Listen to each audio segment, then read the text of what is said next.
ተው በቃ ተው ተው ተው በቃ ያለ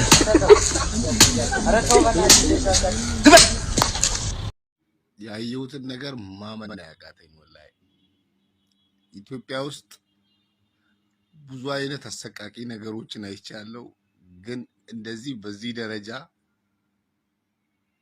ደረጃ እንዲህ የምንጨካከል አልመሰለኝም ወላሂ።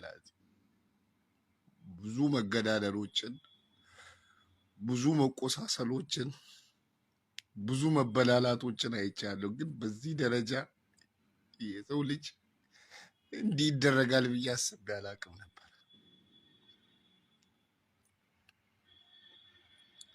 በየቀኑ አዳዲስ ነገር ያሳዩናል። በጣም የሚያሳዝነው የኢትዮጵያ መከላከያ ሰራዊት ዩኒፎርም ለብሷል። የሰውን ልጅ በግ ላይ እንኳን እንደዚህ አይጨክንም። በአላህ በግ ላይ እንኳን እንደዚህ አይጨከንም። ምንድነው ግን የሆነው? ምንድነው ግን የነካል? ምን የትኛው ዘመን ኃጢአታችን ነው እንዲህ የሚያስከፍለን? በአላህ ላኢላሃ ኢለላህ ሙሐመድ ረሱሉላህ፣ ላኢላሃ ኢለላህ ሙሐመድ ረሱሉላህ።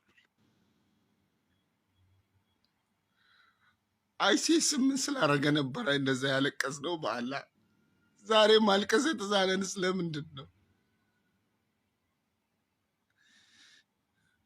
ከዚህ የባሰ ነገር አድርጓል እንደ አይሲስ። ምን ውስጥ ነው ያለ ነው? ግን ከምን አይነት ህዝብ ጋር ነው ያለ ነው?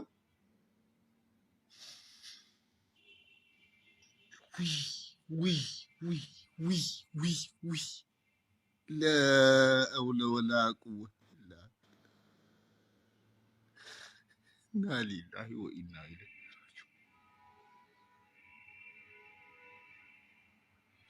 راجعون.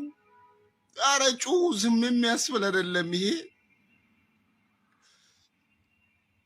ሌላስ ጊዜ አንገትን ለይተው ነበር የሚያሳዩን። አሁን እኮ አንገት እየለዩ እኮ ማሳየት ጀምረዋል እንዴ! ምን እየሆንን ነው ግን?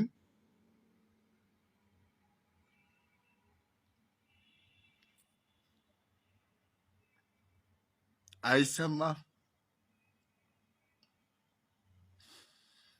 እንዴት ይሰማል?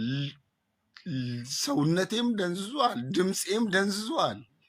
እንዴት ይሰማል ድምፄ? እንዴት ነው የሚሰማው? ያንን ካየ በኋላ ሰውነቱ በሰላም ያልደነዘዘበት ሰው ያለ አይመስለኝም። ወላሂ ላዚ በጣም በጣም በጣም በጣም አሳፋሪዎች ነን። በጣም እንደ ህዝብ ነው አውሬ የሆን ነው እንደ ህዝብ። ምክንያቱም እንደዚህ አይነት ነገሮችን እያየን እንኳን ማልቀስ የሚገባንን ያህል እያለቀስን አይደለም፣ መጮህ የሚገባንን ያህል እየጮህን አይደለም።